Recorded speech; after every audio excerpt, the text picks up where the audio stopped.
Welcome, everybody. To this is what which this podcast is. So it's the who's that's with catching. No, go catch it, kedging. Forgive me. Forgive me. Oh, Bichara Boris. I've just seen it. I've just seen the news. I know. I can't believe you hadn't seen it, Tommy. I hadn't seen it. You guys, it's now trending all over Twitter. Bichara Boris making a balls up in his speech. But I just and you know what? Oh, stop. We're going to talk about it. We'll talk about it. We'll talk about it later. How are you? How is everyone? I'm all right. I'm good. I'm all right. Well, I say it like that. Like I'm just. My life's just slammed at the moment because we do daily podcasts and talking to different people. This is my 4th podcast today. Oh my God! Wow. Yeah, you're number 4 now. But wow! I nearly called you a derogatory term. I went, you're number 4 now, boys. But you know, it's like this morning, Raftar, a broadcaster from India, a cricket broadcaster, and a football broadcaster. So it's great. And you know me, I love chatting, but it's weird coming onto the podcast with you. It's like I can relax. Yeah, because I'm not into. Because we got the hype on the mic, and you saved the best to last. Yeah, exactly. But, you know, I couldn't do anybody else like at the end of the night like that because I'd have to basically. I see that as work because I've got to do my research on them, do a bit of homework. This is like, it's Kedge Satch. Let's just kick back and let me tell you about Kedge Satch and Tommy because there's this viral trend that's going around at the moment, which I think that Satch COVID. We'll get onto that in a minute as well. You've got so many matters on the agenda already. Yeah, but this is, what a tease already for a great podcast. But let me tell you about the viral trend that everyone is posting on their Insta stories at the moment, which I know that Satch is aware of after what he posted on his Insta stories today. But Tommy, you might not be aware of it. And that is, for some reason, everyone is putting their name into the Urban Dictionary and then finding out what it means. And then they post it on their Insta stories because obviously it's going to say something nice like, Peter is the kind of guy that you would always want to be hanging out with. Yeah, good times and strength and unity. Yeah. Exactly. Yeah. But let's face it, the Urban Dictionary, I thought I'm going to go in there and I'm going to do the research for us guys because you know what? We're not going to be the guys who are going to post on our social media. I'm sorry. We're not going to do that. I'm trying to avoid this on Instagram. There's no need for you to do this on the podcast. No, I know. That's what I know. Go on. Just can I clarify? So the Urban Dictionary, from what I know about it from years ago, is like it's when you look up things like what does the word sick mean, and it would come up Urban Dictionary on Google. Yes. Sick means something which is amazing and cool. For example, those trainers are sick. Exactly. So that's what the Urban Dictionary is. But now what you're saying is you can type in regular names, correct, and it will give you an Urban Dictionary definition of what that name represents. Correct. So I thought, you know what, we're not going to post it on our socials. None of us are like that. We don't even have to talk about it. Just for jokes, I thought, let me just look up what it says. So I put in Satch.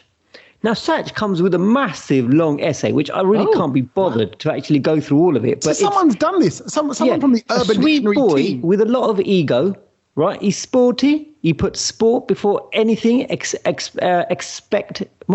He puts sports before anything else. He's extremely good looking with nice hair and a smile to kill for. La da da da da da da da. You know, actually. Now he likes material. He's all of this kind of stuff. Hang on. Can you send me that? I want to put it on my Instagram. Right. Blah blah blah. And then his example is, here we go. To use the word Satch, we just had a fight. He's being such a Satch right now. So that's how you would use Satch in a sentence. What's that got to do with being sporty and nice with a nice smile? It doesn't make sense. Because he comes across as a cute and dorky guy. Oh, okay, right. Okay. So someone who's come across as cute and dorky. Yeah. You're gonna want to beat up. Basically, is what you're saying, Satch. I then put Kedge. I barely got 2 lines. I put Kedge and it said a nickname for the name Kelly, and I'm. An unusual, such a Kedge. An unusual human being, fun to be around and loud. And the example to use Kedge. Oh, that's Kedge. She's so cool. Right. Okay. But so Kedge is a Kelly. Kelly is Kedge. But you said unusual, but fun to be around and loud. Well, I'll tell you those 3. So I thought, okay, right. Then I put in Navraj. Now, you went with my proper name. Well, of course. Okay. So now the thing is, if whoever is listening, it's worth putting Navraj into the Urban Dictionary. So why didn't you do Kedjul? Why didn't you do Kedjul? No. Just don't doing the variations. Don't question it. The science. But to everyone who's listening, it's worth putting Navraj into the Urban Dictionary because I've had to heavily edit this because I can't actually read this out aloud on the podcast. Right? We could, but we probably wouldn't be the most. No, I don't know. Actually, we'd probably be shut down. So here we go. Navraj is really the Don. That word is not really the Don, but I've had to change it. It's really the Don.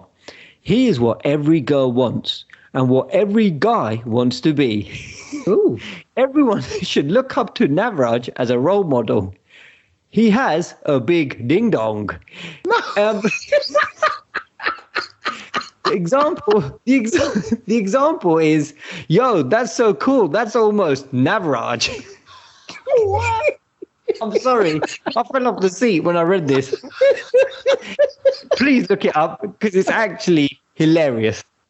Now that you said that, I A, have to look it up, and B, I have to post it. Navraj, I don't believe. Please don't post it, man. I've been trying to avoid these things. I think Tommy should post it because it's just. I couldn't. Oh wow! But it uses serious expletives. I mean, exactly. Yeah. Everyone took him as a role model. He has a big. Oh wow! Yo, wow! Look at his face. Look at his roach. And by the way, that was posted January 2020. So that's like recent. Navraj has been going around like that for 2 years. That's a recent measurement. Wow. Hey, interesting. Thank you. Thank you for that, Kedge. Yeah, that's right. I thought we'd start with the positive. I mean, just very quickly on this point, like this. Now, go on, Tommy. What do you want to say? I just thought start with the positive, and I was nodding like that, going, well, actually, somebody else who's positive is you, Kedge, with COVID. That too. So just to tell everybody, Satch had COVID. Yep. Kedge got COVID. Yeah, I think he passed it through the old Zoom conference call. Why? Because we know that Satch in the Urban Dictionary is nice guy, sharing, caring, lovely guy. Yeah. Hey, what's mine is yours. But how are you? I can see that you're a little bit lal nuck around the side. It looks like Rudolph. Yeah, a little bit red nose because I think today I got a little bit of a runny nose. That was the symptom I got today. But to be fair, I touch wood, I don't think I've had it that bad. Thanks to the vaccines and everything else and whatnot. But I started feeling rubbish sort of Saturday, and I think that was probably my worst day, where it's just a very heavy flu, body aching. But then, I haven't had the sort of stuff that Satch had, which I'm kind of still waiting for. I don't know, maybe if it's going to come late or something, but I can still taste things. I can still smell things. Oh, wow. Okay. So my taste has just come back. Really? I'd say in the last day.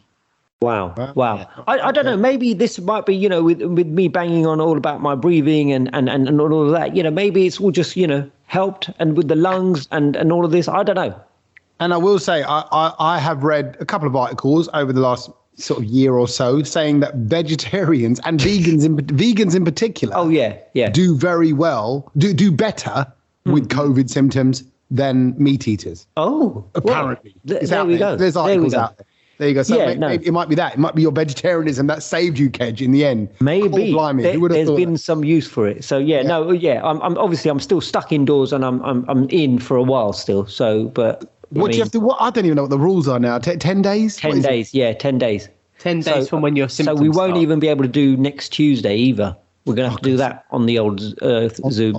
On the online. I won't see you next Tuesday. No. Definitely. You're so childish. See, what a kid. Yeah, I know. But we're grown men, but you just have to throw that. But that's the kind of thing I would do. But there's not many people that would do that. And some people go, that's really bad. That's a really bad word. It's not not when you say see you next Tuesday. Then it's clever. It's like Adidas. All day I dream about whatever. Oh, Smarties. I love those things. I love all that, man. And I know you still say lick-a-dick-a-day. said that? You do, Satch. I know you do. You said it. You said it a couple of times on our phone calls. And you didn't really go, what? You're looking at a day. What? Looking at a day? So childish. It's just how old are you, Satch? Honestly. You do as a kid. Oh, mate. And Satch, sorry, you were going to say something before we mentioned that Kedge is positive with COVID. But what was what's going down? No, it's just this whole Urban Dictionary thing. Because for me, that's what's kind of just wound me up this week. And I'm just like, number one, who cares? It's wound you up. Because it's just like, now there's that new function on Instagram where it's like, I'll post it, now you add yours. So it just makes it easier for all these plonkers to group together. Yeah. And I'm just like, God, no one cares. No one cares what your name means. And, just get on with it. Like, it's just like another social media fad, basically, isn't it? Exactly. But more so, it's like the stars and horoscopes is that kind of thing where people just kind of go, oh, guess what? And someone has absolutely made that up. The thing is, someone's gone and typed that in. You mean yours not real?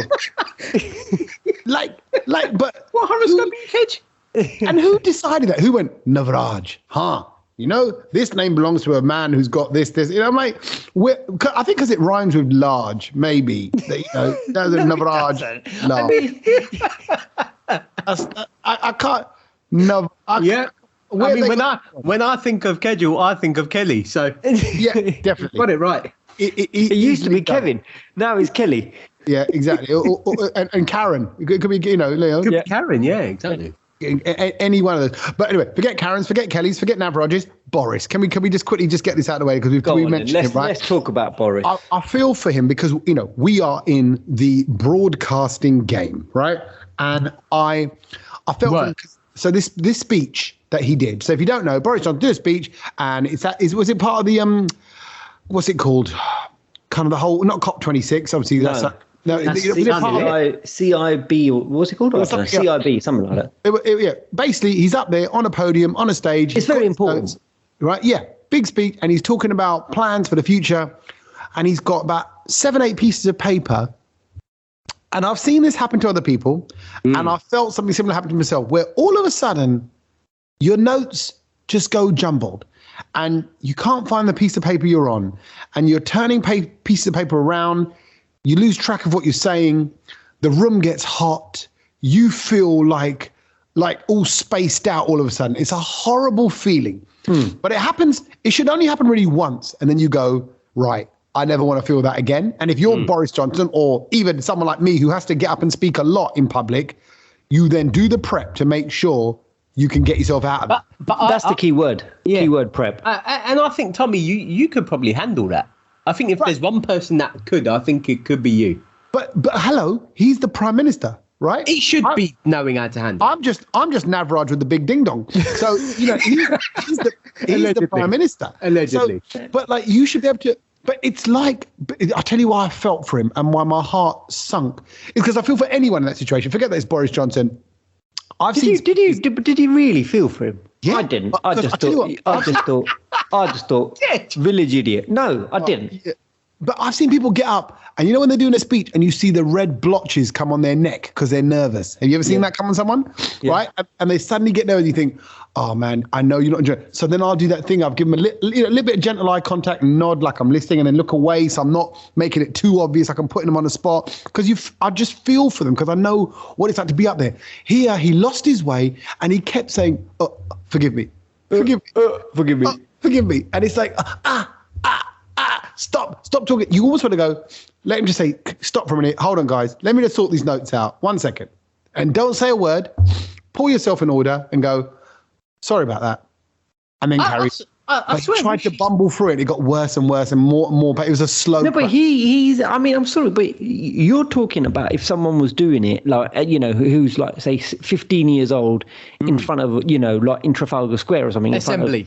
Yeah. But this guy is the guy who's leading the country. So therefore, I'm sorry, this is not the first time. And if you can't, the reason why, let's look at it. Obama was so good. People loved it. It's because he was brilliant. He was an orator. When he spoke to the public, he was there on point. He learned it. He knew it off by heart. He probably didn't even need auto cue half the time because he just felt it and he knew it. Yeah. This guy, I mean, like I know he's become very successful, but by being a bit of a, bumbling sort of idiot. Everyone will feel sorry for me because, it happens to everybody and I'm human. I don't know. I think it's wearing thin now.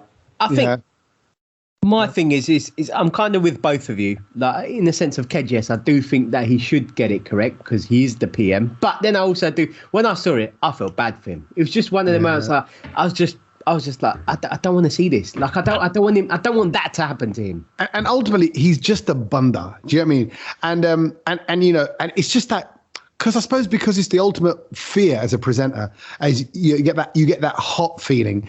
And I've done it. I've been looking down at script. Yeah, no, we get the hot feeling. We get all of that. But I don't know.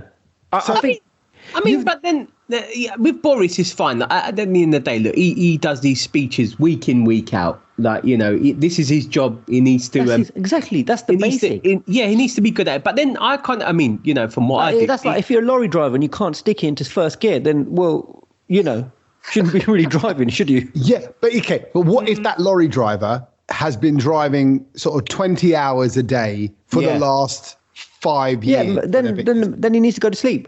Yeah, that's all it is. Maybe Boris needs to go to sleep.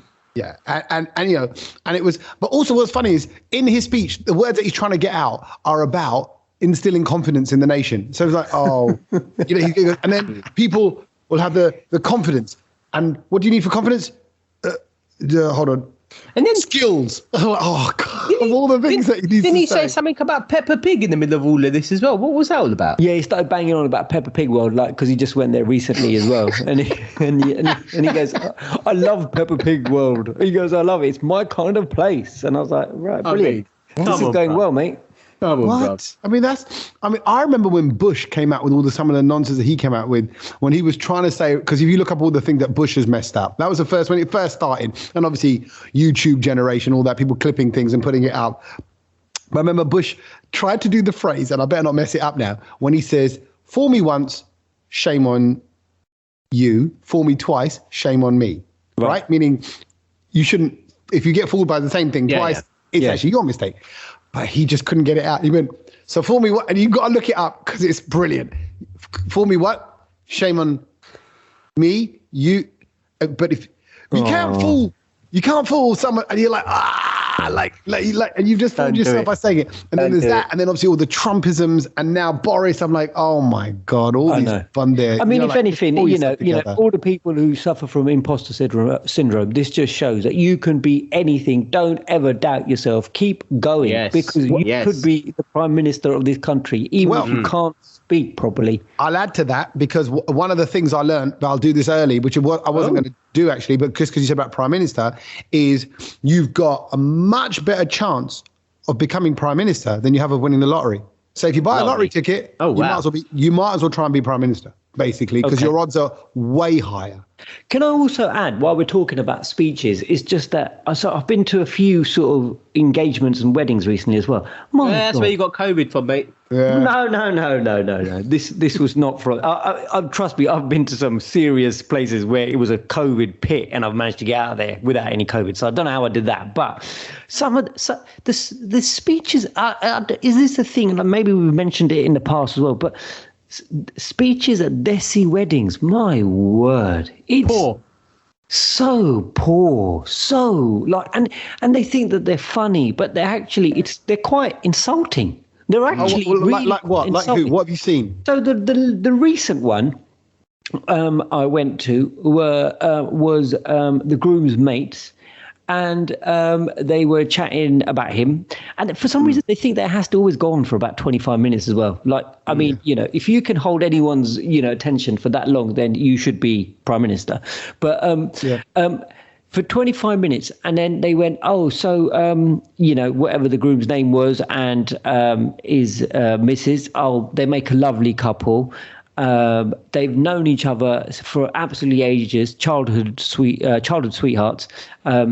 He was 16, she was 14, very young. And then they went, and you're like, right. So you're on the path of 14. Yeah, I know. I know. And then they went, and we all know, he's known for looking sharp and his grooming. And I was like, What? You didn't just say that. Yeah. You didn't just say that in a public space. Yeah. Yeah. And in their head, they think it's going to be funny. And they had a giggly, you know. And I'm like, this is like, I just looked up and I just went, I looked at mum and dad. And I just, obviously, I don't think my mum got it straight away. And then, and my dad just looked at me, and because me and my dad, it's a cringe fest at Asian wedding speeches, because it's just, why I don't think they understand. I don't think we figured out what a speech is supposed to be, do, and you know, the shortness of it. And, you know, we've gone past the, let's not get the lines from the internet anymore. Good. Yeah. But, you know, it doesn't have to be that long. No. And also and make it so that it's accessible to everybody, and not just your, you know, because you three all slept in the same bunk bed at the top and weed yourselves together. That's your private joke. That's fine. I think that's the thing that I see the most every week, where you see the bridesmaids come up and they or the groomsmen, they come up, they say a joke, and then there's only 4 people laughing in the whole room, and they're giggling for about a minute. And I'm just like, bruv, there's 400 people sitting here looking at you like, I ain't got a clue what's going on. I ain't got a clue. And also, just a quick tip, the microphone has to be near your face. Correct. Not just dangling down here. What? You should be a DJ, Kedge. Yeah. No, but no one tells them these things. I have to prep these people before they do speeches. But that's because you're a very good DJ. But a lot of DJs but he's not. But they're lucky. You book Satch, you got a DJ, stroke, producer. Stroke, digital now technology, whatever your role is on the radio. So you know, you've got someone who's going to give you that. But actually, people don't know where the mic should be or how it should be. I know. It's like the sound will just get picked up from your chest hairs or something. It's like it's not there, mate. That's not where the voice is coming out of. And also, it's weird because, I mean, from drama, I did drama from when I was like 10 years old. We've been doing drama classes, drama plays, performances. So you're told also, plant your feet and stand still. You know, like, as much as you want to step and go left to right. So actually, let's just say this. Let's just get some advice across now to anybody, because now wedding season's well and truly back. And if you're going to do a speech, I know it feels weird, but if you're holding a mic, you know, obviously, just test it beforehand, how close it's got to be, right? You don't want to be shouting into it. You don't want to be too far away. But then also put your feet on the floor and leave them there. Like, you don't feel the need to rock or sway. It's amazing what the body will do. And actually, the rocking and the swaying, because sometimes I'm terrible, because once I start seeing you rocking and swaying, I ain't listening to what you're saying. I'm just thinking, you're rocking and swaying, like, hold that together. And I'm not being mean about it. I'm saying, like, it doesn't change anything. You still got to go through the speech. Because then the hand starts rocking and rolling as well. And then, so then it starts moving away from your mouth and all of this kind of stuff. There's no need to do that. But in the same way, when I see guys or ladies or girls getting up and they don't rock and sway, and they just got a kind of a swagger about them and a very relaxed microphone way, I'm like, fair play. You are a natural. And I know you're you work at Ernst & Young or one of the other places, but actually it's quite amazing. Oh, no. I think they're the worst ones, Tommy. Yeah, but they're the more wooden ones. Trust me. I agree with that. I see it every week, mate. But some of them though, Satch, they've got the banter. Yeah, hey, mate. Hey, no, trust me, it's far from banter. But the one that got me, I think, recently. I think I have more banter announcing the food. Yeah. Satch reading out all the Gujarati in the food names. Yes, please. Now that is something that I'd sit there for. Yeah. Auntie, there's no need to run to the buffet line. Get the food. Do not trip and hurt yourself. Oh, God. No, I'm talking about Satch just reading the actual names of the dishes in Gujarati. I don't do that. I'm just saying, like, you know, when you're announcing stuff, you've got to make people feel welcome, isn't it? Like, kind of thing. So, but then some dad speeches I think are quite good. Some of them, right? When the dads get, you know, do the whole thing about accepting a daughter into the family or something like that. I do bored of that. I like. Yeah, you're bored of it, but I like that stuff. I'm like that. You know. Yeah, no. That's it's I think it's more. It's heartfelt and also it's you know, like, again, don't do a Boris. Don't have pages. If your speech goes over a page, I mean, literally, it should be bullet points on your phone if you need. That's it. It's funny you're talking about parents, because I recently done a wedding, maybe a couple of months ago, where all 4 parents did a speech, and they were stood in front of they were adamant they wanted a lectern in the middle of the room. They stood there and they did this, and I'm not even joking. The speech, 4 of the parents spoke for about an hour. My I just word. could not believe it. I could not My believe it. word. I mean, just get on with it. We're here to party. No one cares. Anyway, moving on swiftly and bouncing and jumping onto the world's first floating city. Have you heard about this? What does it even mean? Okay, let me guess. It's either Singapore or Dubai. Not far away. Well, hang on. Is Dubai not a floating city already? Yeah, and all the island and the palm and all that. It's part of the land. It's still Dubai is still the mainland, isn't it? Floating, isn't it? They've got certain. They've got what? They've got the one hotel, haven't they? That's floating, and the palm. I know the whole palm is floating, isn't it? Really? Yeah, it's not floating. Technically, it's attached. It's to the ground. Like it's not just but you're talking about an actual floating city. Set on water. Where is this floater? So the floating city is going to be completed by the year 2025, and it is situated. Where is it? Oh, here we go. In Busan. It's the South Korean city of Busan. Busan. That's Busan. A cheese, isn't it? It's a cheese. No, that's Busan. Yeah, easily.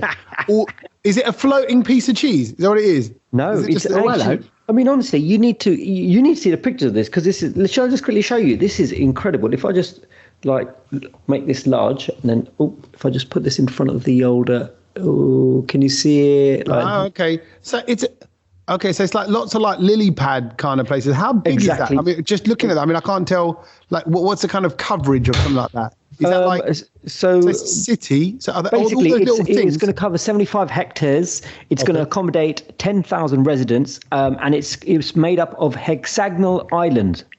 And they have each 2-hectare neighborhood and a community of 300 people.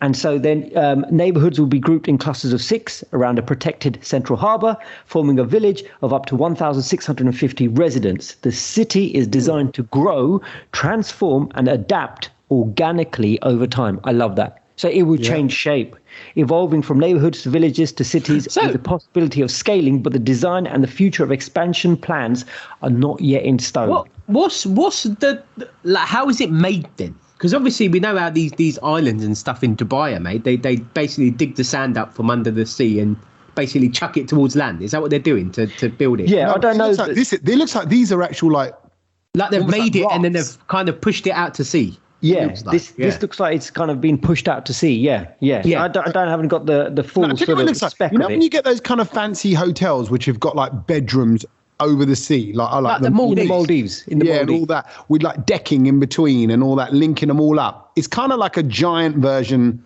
of that, kind of creating this kind of community thing. But hold a minute, I'm straight away thinking, what's this all about? Is this all about the world's all going a bit? It's part of the UN Human Settlement Program. So they're obviously looking at different ways of doing things because, there's rumours that there's going to be a lot of land going underwater soon as well. So they might have to think of, new ways of trying to fit everyone on. Oh, hold on a minute. If there's a load of land going underwater, I know. Let's build some land on water. Because that makes sense. The first place it makes sense. If it's floating, do you know what I mean? That might be. So it rises up with it. So yeah. Oh, imagine. But how bad would you feel if you go, well, I sorted myself out with the floating house. Oh, it's all right, Kedge. My house is just on top of yours right now. See you later, mate. This used to be Amsterdam. This reminds me of those people that live on boats on the Thames then, really. The whole thing's going to be me down. Right, exactly. Yeah. It's a vision of the future, Saj. I mean, get ready for it. What about cars, roads, any of that? Well, no, beautiful because you can just walk everywhere. There's no mention of cars or anything. There's no space for cars. There's no roads. What? You just walk. Do you need a boat to your neighborhood? Do you need a boat to get to? Or a boat? Absolutely. Or you just get a boat to go to the next bit. But it's going to be greener. Sounds like a pain in the backside. I interviewed this guy this week. He's a headmaster, and basically he told me he's going off grid. He goes, I'm done.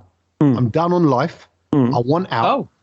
And weirdly, he's built a hexagonal thing. He lives near forest and he's got some acreage.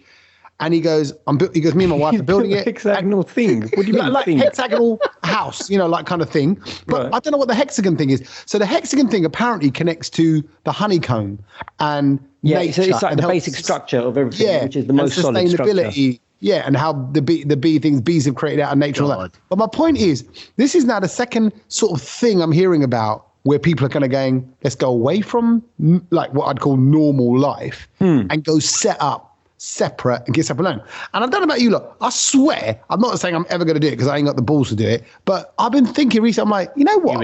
Here we go. What's it all about, really? Oh, here we go. Like, where is it all going? Maybe, look, I'm turning 45 tomorrow. Can you believe that's it? It's tomorrow. It's your birthday, right? Yeah. So I'm like, maybe it's that. Maybe it's an age thing. But I'm like, actually, what do you want? Actually, I probably would go live on a hexagonal floater and just go, sod it. You know what? I don't want to put Navraj on Instagram anymore, and I don't want to see anybody else's name on Instagram. No, but we do. We want you to put that on Instagram. Well, I can't because of the words in it are highly inappropriate, and I'm not allowed to use that word. But you makes you think. Actually, you know, come on, stop for a minute, right? Real, kind of half real talk. Don't you think? Actually, do you want traffic? Do you want all this crap of life? I'm with you. I'm ready. Go live like a simpleton. I'm ready to go live in the field, mate. Honestly, if someone said we're going tomorrow, I'd be like, yeah, come, let's go. But this will be nice. And actually, imagine like going, you know, waking up, seeing the sea every day, being around the Barney, having like nice food, all going smaller communities. You know, less kind of craziness.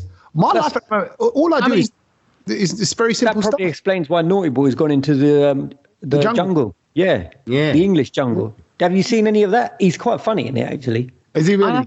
I haven't seen it. He's because you know we've spoken to Naughty Boy, and you know he just sometimes just think you know what it's difficult to always understand what he's banging on about. Say it, Kedge. We think when we talk to Naughty Boy. What blooming planet are you on, Sharted?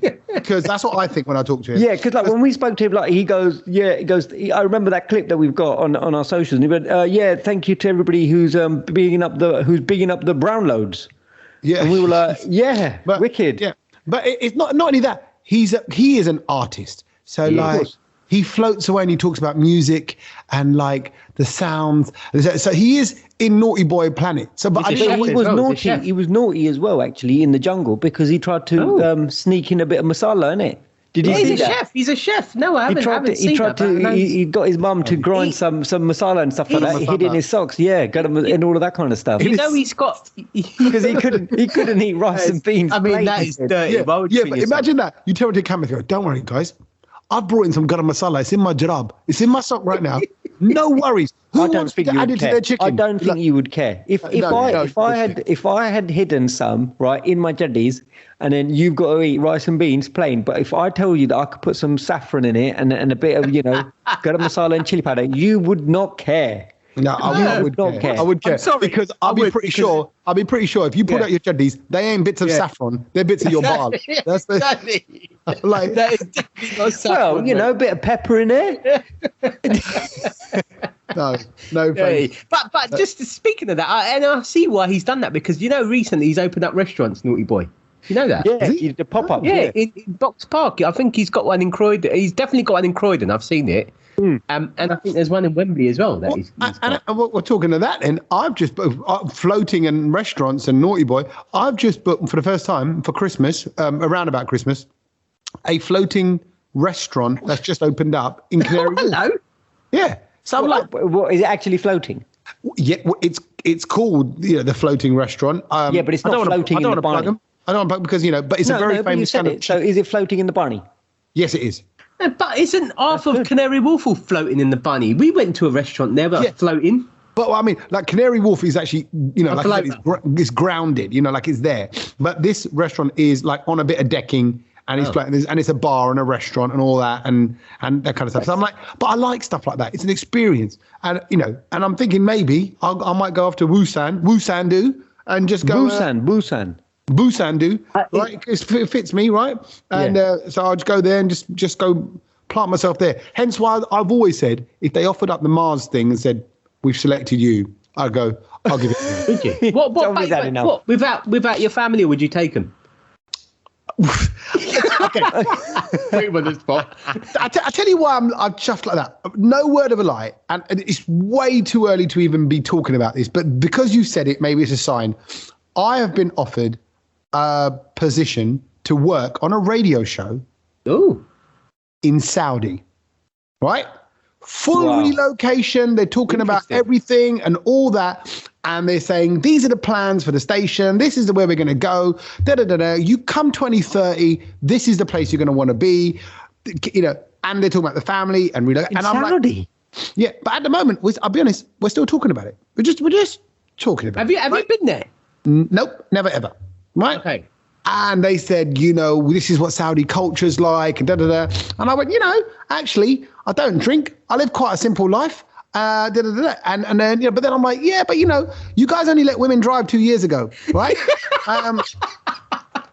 And they went, yeah. But things have changed. Can I just say, do your research, please, before you go? Don't just sign the contract. But okay, don't find out next week at this rate.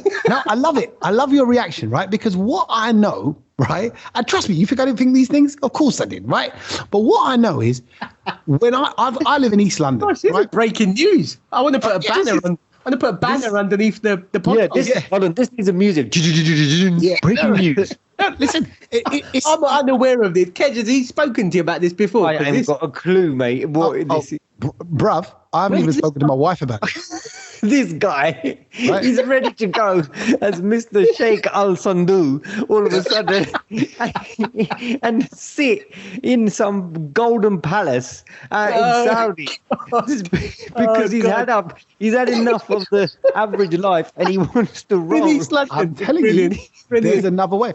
And now, obviously, I've given up drinking. I've given up my partying lifestyle, right? I don't do any of that. What do? Podcast, work out. So do it from Saudi. Is that what the thought process is? So I'm thinking, maybe. I don't think like I said, I don't think I've got the nuts to go for it. It's the Saudi Sandu. Yeah. So Saudi, ah daddy. Saudi, Sandu, Oh my God. I can't. So when you said about family and all that, and I'm like, podcast. Yeah. Tell us about it. But I'm just saying, I think they're catching me at a time when I'm open to kind of going, let's just try something different. This is how I've come out of lockdown. You know what I mean? And I think can you just record your wife's face when you break I don't plan to be anywhere near her when I drop that news. It's probably going to be over. I can't handle this. I've got tears in my eyes. I feel like I've got COVID coming back on again. I just can't handle it. I tell you. But do come out with but who knows? Who knows what life has in store? No, absolutely. So, here's what I was going to say. Right. So I come from East London. So when if you had told me 20 years ago that all these trendy parts of East London, like the Docklands and all that, are going to be what they are right now, you would have laughed. If you had said you're buying a property in these places, people would go, what? That place is so scary. You want to... And I know places can change. Basically, I've seen it in my lifetime. Yeah. So, yes, Saudi, strict place, however it's been run in the past and all that. But having spent, I know it's not the same, having spent a month in Dubai with the Emiratis and hearing about the difference between Emiratis and Saudis, and you kind of go, actually, there's a different culture in Saudi. There's more family culture. And actually, they leave you alone on the weekend. Whereas Dubai, it's like, go, go, go. It's like New York. Dubai just don't stop. Yeah. And I noticed that Dubai's like, cars are going around till about 4 o'clock. It goes quiet for about half an hour, and then it picks up again by 5. So it's just nonstop, Dubai's. Whereas I thought, maybe there's another way. That's all. And I think you boys would agree with that. But actually, you'd question. Yeah, just I would start with... maybe like looking to live in a farm first. Start there. What? And then see how it goes. How is that a step towards Saudi? How is that a step towards that? No, I'm saying that there's going to have to be plenty of steps before you get to Saudi first. So just try and live. Go on holiday. Just go on holiday there first. Go on holiday, yeah. Maybe you're right. Go check it out. Go on holiday. And also when you're in Saudi, then you're not going to have the luxuries of Marks and Spencers and Greggs. You say that. I missed all that when I was in Dubai. I was like, just regular Greggs. Exactly. Yeah, Greggs. I could set it up. Speaking of Greggs, the one thing that Greggs have gone big on this week is that the festive bake is back. Have you heard about that, Tommy? There we go. What's in that, Satch? Because I don't like cranberry and stuffing. It's got a little bit of it's got like I'm sure it's got a cranberry sauce in it, but it's got stuffing in it. It's got turkey in it. But this year they've made a vegan version of it, which everyone's looking forward to that. Yeah, I wonder what's in that as well.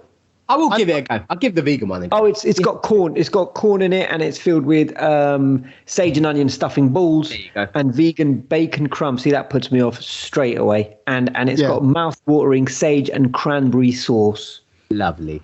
Sounds good. I'll definitely give that a go. But I think that's all well and good. Greg's kind of put these things out around Christmas anyway. But I think the thing that I saw this week, and when I saw it, it kind of, I felt a bit sad seeing it. And the reason why is because it was from Marks and Spencer's. And don't get me wrong, I love Marks. I think that they have really good food. They have good little quirky, funky things. Oh, here we go. This week, I was a bit outraged. And it was they already had pre-made little beans on toast sort of canapes. And I thought, who the hell are buying them? M&S. So they've got a new line out where and the only way I can explain it is like a mini toast. But do you know like the little mini toast that Indians eat? That they eat for breakfast? Do you know what I mean? They're like, literally like 1 inch by 1 inch or maybe... Oh, like a cut piece of bread. So has it got crust around one L-shaped part of it? Yeah, kind of, but it's just to me it looked like a bit of a biscuit rather than a... Yeah, it's like a biscuity type thing, yeah. And then all they do is they put a spoon of beans on it and then they sprinkle a bit of cheese and you just got to whack it in the oven for like 5 minutes or something. They're your canapes. And I thought, God, that's a bit sad, isn't it? I mean, that's something you'd expect from... They're selling them for $5. And people have gone absolutely riot because they're saying this is the biggest rip-off ever because literally it is just... But this is it. I remember now because I've seen the advert. They describe it as haricot beans in a tomato sauce. Oh, so you see, again, I don't think you need to mess with beans. No, right. Straight out the can. And then they go with creamy Barber mature cheese, melt and finish with other kind of drizzled cheese on it. And it's for $5 for 10 bites. Like Sat said, they're very small. They're very small. It's not even like when you get like a square piece of bread and you've cut it in four. It's smaller than that. It's smaller than that. Yeah, correct. It's like a little sushi roll. Like a, you know what I mean? Oh man, size of a thumb basically. Yeah, it just looked horrible. That's ridiculous. No, had they done like tadka beans for Diwali, right? And done it on like that, you'd go, oh, okay, they put a little twist on it. But all that, by the way, though, haricot beans on a bit of garlic naan. My God, why has no one done that? Come on. But I don't think that can be served in something that's pre-made. It needs to be fresh. I don't want to get that as a kind No, you'd get one packet of tadka beans, which you can put in the microwave, heat up. I want a fresh... put the fork holes into it, and then you'd get a little bit of naan. You put that in the oven. When the naan comes out, drizzle the beans on top. And then, oh, my God, a little bit of, the beans, and then grated paneer on top. Come on, why is no one making these things? Even just a bit of cheddar. Yeah. And actually, I wouldn't mind on a bit of focaccia, something like a bit more of a substantial bread, just because I want to feel like you've got a nice little thing to grip hold of. But naan, you could then make it into that thing, isn't it? So you get a good scoop as well. You could go scoopy. Yeah. I know you like a scoop. I do like a scoop, like a story, like a good scoop. But so again, it's so weird because obviously Christmas is back in terms of like people are kind of allowed back at people's houses. You remember it was only this time last year that we were all being told, no, actually, get ready. You're not going to be able to spend Christmas with your family. And is it how horrible that was? Is it happening? Because I'm seeing mixed messages at the moment. Well, at the moment it's still on. What's going on? At the moment it's on, and it was on this time last year as well. Do you remember? So yeah, but this time last year it was on, but we were being told maybe not. And I don't think we're being told maybe not. What's happening in Europe kind of makes me feel like maybe not as well, because it is some serious things that are going down in Europe, and it's like they've gone back into lockdown. We're on lockdown, Germany. And you know what I realised as well, like there has been another little surge. Obviously, you boys have just got it, and you didn't get it in all that time it was going around. Yeah. No. And also, is this the Gujarati variant? Maybe we got the Gujarati variant going around. But then the Gujarati variant has hit Milo and Logan's school as well, because a few of the kids have tested positive for it. Oh yeah, so, that's when it starts running riot. When it and I'm like, whoa! But I'm like, hold a minute. We were always told that kids don't get this. That actually kids are okay and they don't, they're a bit more immune to it and they're a bit more robust. But now kids are out of school for it, and the teachers are getting a bit concerned. They're putting kids into bubbles and stuff again. I'm like, oh man, what? Yeah. So It feels like it's coming close again, doesn't it? It feels like it's coming closer again. Or something's happened. It's bubbled up again. And this, obviously, we're all double jabbed, so it's like it's kind of coming back for us, like in a weird sort of ways. Like last year, like this time last year, none of us were sort of vaccinated, and we were all kind of a bit scared of it. And now it's like, even though we're double jabbed, we're still getting taken out by it. Really. We're still scared of it, honestly. So let's not worry about that, but let's worry about... I'll have to worry a little bit, because here's my concern genuinely is, as you know, I have 20 odd people over for Christmas, my wife's family, my family, sisters, other half. And in order to order the turkey, according to my local butchers, you got to get it in by the start of December. So by next week, I got to tell them, I need, for example, the £5 turkey crown, which is what I like to go with. Butter basted with garlic. Leave that. Everyone loves that. It's a winner. I'll make the vegetable pie for the vegetarians in the place. And there's a few of them. I do. And then I want to do either a roast lamb or a roast beef. But what I've been looking at, I love Pinterest, by the way. I'm all about the Pinterest. Do you like Pinterest? Do you look at Pinterest as an app? No. Tej is more a TikTok man. Okay, I mean, Pinterest is good for like for food stuff like that, and ideas, and the home decor and things like that. So I look at like Pinterest nibbles. So when you were just saying that, like, and there's a little cheesecake. You can make these little cheesecakes, and you use a strawberry to be like the Santa's hat. So he actually looks like a little fat Santa. The red hat, and I'm like, I might do mini cheesecakes. I love nibbles. I love party food. I love having people over. So I'm actually quite excited, but I've got to start planning that. But now, Satch, you're kind of going, no, maybe not. It's in the balance. It's It's all up in the air a bit, I think. Oh man! And only because, like for example, like now Kedge has got it, and I know a handful of people that are getting it or have had it, or do you see what I mean? A bit taken out by it. So it's going round, and I think we were at a point last year where we were just like, I don't really know anyone that's got it, and now I'm like, I know quite a few people that have got it. Yeah. There's a lot of people. Yeah, I bet you. I bet you, if you lived on a floating island or if you lived in Saudi, you could celebrate Christmas normally. Well, not in Saudi, maybe. No, you wouldn't even know what it is. You wouldn't even know what day it is, mate. I've been feeling Christmassy because I watched the new Home Alone movie. Right, that made me feel Christmassy. They've done a reversion on. It's on Disney Plus, and it's good. They put a little twist on it, which I won't give away too much. But the burglars aren't really burglars. They've got a reason for burgling. So it's a little bit. It's a little bit more gentler.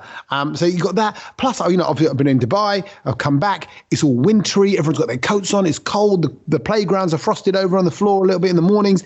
So it feels Christmassy. And I'm just itching to get into Christmas. Plus, also, can I say, I don't know if I mentioned this. Did I mention this when I was in Dubai? There's no dancing allowed in the clubs. Yes, you did. So I've been like, I feel like, and then no dancing in the club. Last year, can't really do Christmas properly. My man wants to go Saudi Arabia still. But I'm itching to just let go. I want to just have some fun, man. Come on. So I'm going to give you the ultimate thing that you can make this Christmas, because I know you are going to dig this. Tommy, have you heard of the garlic bread lasagna? Go on. Sold already, but I knew it. See, I knew it. He's straight in. If you said, Tommy, garlic bread lasagna, I go, yeah. He went, I need $9.99. I go, here you go. Here's my money. Take my money. Take my money. No, this is the big craze at the moment on the net, and it's basically you make a lasagna as you would normally. So the mixture and everything, whatever you want to put, veggie one or a meat one, but you replace the lasagna sheets for garlic bread. So you get the garlic bread, you just get a big rolling pin, you just sort of flatten them out so they go they turn into sheets, and then you layer it up. Garlic bread lasagna. This is the thing that everyone's going crazy for this Christmas. Couple of questions. Structurally, like the bread, because of the sauce, the tomato sauce and the white sauce that's in there. Soggy bread. How does it maintain? Because pasta's got a bit more of a kind of. I think you got to try it and then let us know. I think you got to. I think do a little bowl. Do a little bowl for yourself, and then and see how it holds. I think you've got to get the garlic bread to be proper crusty. It's got to be a bit overdone. Like it can't be very soft in the middle, but not too much so that when you roll it out, it breaks. But you got, because the rolling pin has to sort of flatten out. But I mean, I thought maybe if you have flattened it out and you've taken out the air holes, right? Yeah. I said air holes, and you've taken them out. Then maybe that will kind of create a more solid sheet out of it. Or what I was thinking was, this is not the same. I thought, make a lasagna, make a massive garlic bread, stick the lasagna on top, eat it. It's like, there's something about having a garlic bread on the side of a lasagna to do a bit of scooping. Yeah, I like that. Agreed. Yeah, but I think the garlic bread. It's like the Vileda. It's a Vileda. Just cleans everything up at the end. And you need a little bit of coleslaw with it to give it a little. Yeah. Oh yeah. That is the meal. If someone ever said to me, "What's your last meal?" Lasagna, coleslaw, garlic bread. Really? Sorry, I've got to share this. This is a stupid thing to share. Oh, here we go. Another one. I still remember a phenomenal lasagna. And I went for a casting in a pub in Hoxton. And at that point, Hoxton in London was not a trendy place. This is when I was about 20. So I'm quite young. Yeah. Still at uni. I'd come to London, had to work out where Hoxton was, hard to get to, not trendy. And it was a tiny little pub. And it was a casting upstairs in the pub. And I got there early because you have to get there early. And I had ages. And I said to the woman behind the counter, I said, "Oh, what's on the menu? I'm hungry." She said, "Oh, we do a homemade lasagna." I went, "Great." She went, it'll take 50 minutes. I was like, wow. And it did. But boys, I've never forgotten it. That homemade chips, garlic bread, coleslaw, little side salad, blooming-tastic. I could eat it right now. Lovely. Beautiful. Everyone loves a lasagna, mate. So give it a go. If anyone tries it, give us a little heads up how it went and the review, if it's a goer or a knower. And we move on to things we have learnt this week. Yes. Oh, actually, before we start that, can we just say that there is something special on the horizons for the Brownload listeners this year? There is a special episode coming. Satch, do you want to reveal it to everybody? I think we can. Should we do it? Yeah, let's do it. So I think it's going to be the episode. I think it's going to be the last one of the year. So it's going to be the one basically between Christmas and New Year's, basically. Yeah. And what we've done, well, it was mainly me during lockdown when I had a bit, not lockdown, isolation. You say mainly, Satch? No, it was me. It was all you. It was all me. I needed something to do while I was stuck in my room, so I thought, let me get out the hard drive and listen to some Brownload episodes from this year. And I thought, I'm going to go and cut all the bit of things we've learnt over this year. So basically, just been chopping some of the good ones, and love it. We're going to stick that together for basically like a review of the end of the year for things we have learned this year. That's quite Christmassy. That's quite end of year telly, end of year audio. All the best bits kind of put together, kind of thing. Actually, on that point, I'm not saying it's the same thing. This is things you've learned, all put together, all the best things we've learned throughout the year. But like I'm not saying, I said, someone making a lasagna. Someone making a lasagna there in the background. What actually funny you say that. It's my wife, and I was going to say this before. I'll say it now. Making lasagna is her thing. She makes of all the things, when it's her turn to cook for groups of people. Lasagna and veg lasagna, meat lasagna and veg lasagna is her thing. And she's just come back from netball because she's 12 and she plays it.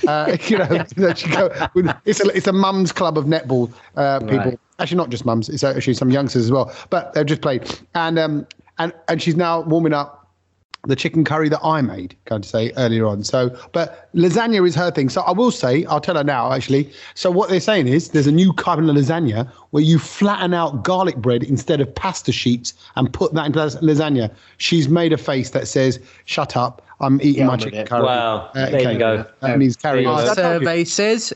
Yeah. But you're saying about the special, the Brownload special coming out at the end of the year. Yeah. But also Benny Hill's back. I'm just saying that as well. They're doing a special where they're bringing back Benny Hill after 30 years. Is that safe? No, I don't think that's going to last that long on telly before it gets pulled out. They went, hang on a minute. They've cancelled episodes of Friends, because it's been inappropriate. Benny Hill used to grab girls' jitters and chase girls around. Yeah, and do all sorts of booby jokes and all that. That was the end of the whole show where he was chasing a girl around, wasn't it? The end scene was him trying to grope someone. That's basically it. I'm like, Wow. So I don't know how this is going to get past the woke brigade, even if it is in a throwback retro way. Fact is, it's not appropriate for today. But I don't know if they're going to censor out parts or whatever. But Benny Hill's back. Brownload all the best bits are out. I don't know. It feels kind of Christmassy, end of yeary stuff. I like all that kind of stuff. So that's going to be a good one. So things we've learnt then. What else? That's the people who've learnt that. Can I kick things off? Go on and kick it off. Okay, I've got a couple of quick ones to throw at you. This week I learnt about a man who's rebuilt the Taj Mahal 1/3 of the size, exactly replica. 1/3 smaller. 1/3 of the actual Taj Mahal. Right. So it's 33% of what the Taj Mahal is. Okay. Right. And he's built it for his wife because he loves her and all that. And he's making a bit of a statement for his wife. And I thought, does he love her a third of what the other fella did? He obviously doesn't love her that much then. Well, no, the Taj Mahal's pretty big, guys. It's like obviously that was made for and whoever built it for his wife. That was the epitome of love. So you built a third of love. Of love. Well, maybe he's going to build two more one for his girlfriend and one for his other mistress. I don't know. Maybe. You all got a third each. I don't know. But I also learned this week, we share 50% of the same DNA as a banana. Yes. Right? I've heard that one before. Next one I learned, came up in random stuff that we just kind of look it up. If you shave a tiger... Oh, my God. The skin is still stripy underneath. Oh, there you go. Yeah. I thought that's a little good one. Oh, that is interesting. Yeah. That is interesting. Yeah, that's a good one. That is a good one. So actually, the body is stripy. Because, by the way, because the stripes are like fingerprints, and then the hair is obviously, the fur grows on it. Tom Exotic over here. Yeah. And there you go. Actually, a quick little Desi one for you. I could have saved it for next week, but we drink out. People Desis drink out of clay pots, particularly back in the dish, right? Tea mostly. Right? So the clay pot, and actually my mother-in-law's got one, which my father-in-law absolutely hates because it leaks a bit. So she has a little bowl underneath it because it's not 100%. Is it porous or it is porous? Which way around the scientific phrase? So it's porous. It's porous. It's a bit porous because it's a clay pot. Yeah. But why? Why do Desis? See again, there's method to the madness of the traditional Desi ways. Drinking from an earthen pot, which is a clay pot, can boost your metabolism without the dangerous chemicals like BPA, which can be found in plastic bottles and containers. And it further helps in keeping your testosterone levels balanced. And I'll tell you what, one thing about my mother-in-law, her testosterone levels are very much balanced. As opposed to the plastic. So keep your testosterone levels in check, boost your metabolism, drink out of a clay pot. And I also think drinking out of a clay glass, it tastes colder.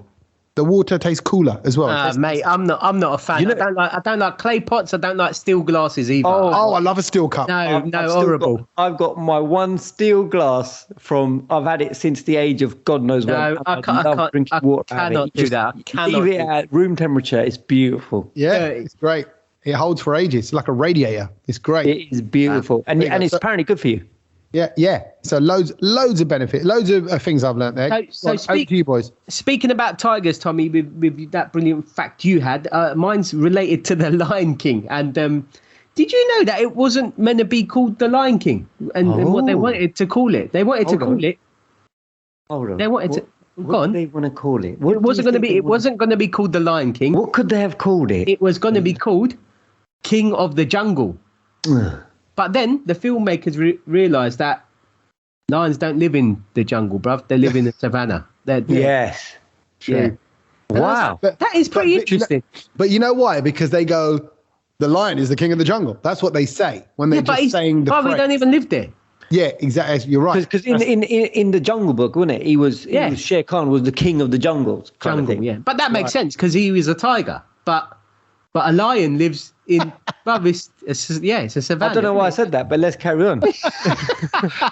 I just as such just went, yeah, that makes sense because he's a tiger. And I saw Ken's face Shere Khan was a lion, I thought, wasn't he? No, he was a tiger. Yeah, he was a tiger. Yeah. He was a tiger. All right, He's a Bengal, wasn't he? It's been a while since I've seen it. Yeah, I know. And that's what I learned this week.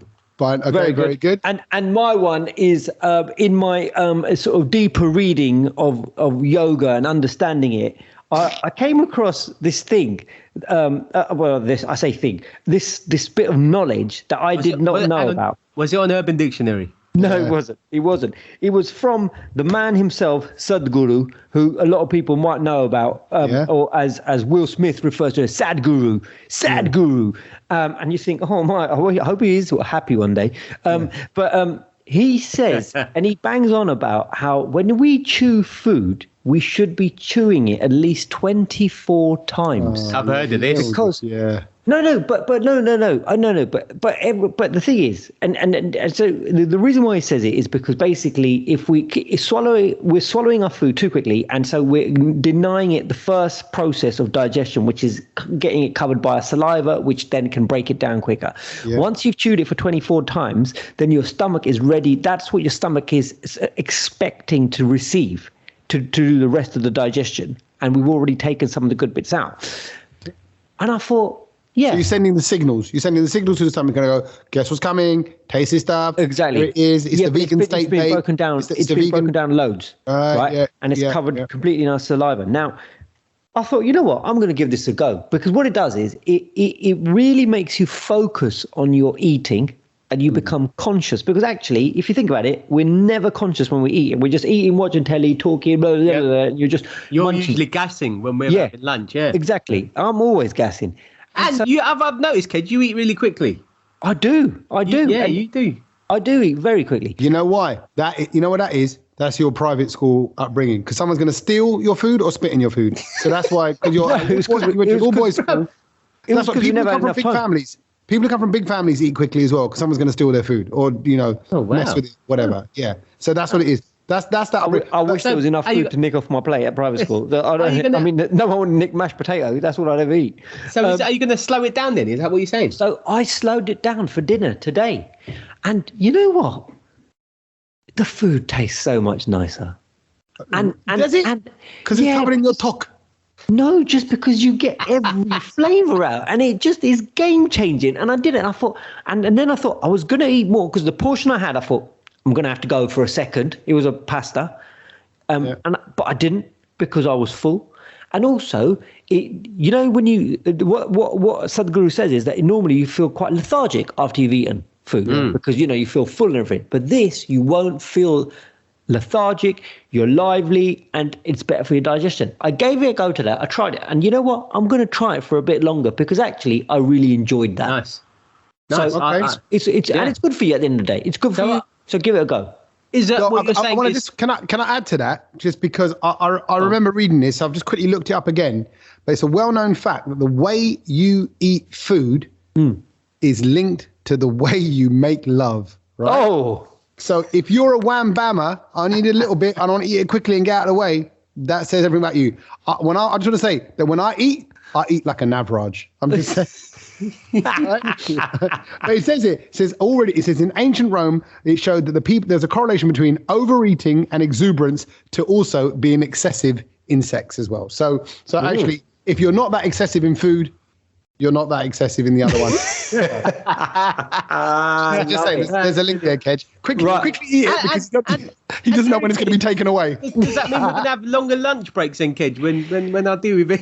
I'm going to be sitting there. I'm going to be chewing my food, baby. And very quickly, as you mentioned, Will Smith, I've got to say this on the podcast. I've started listening to his book, his audio book. Yeah, I'm 2 chapters in. It is flipping amazing. Oh, definitely. Wow. If you're after a book at the moment, that is the book to go for. Lovely. Okay.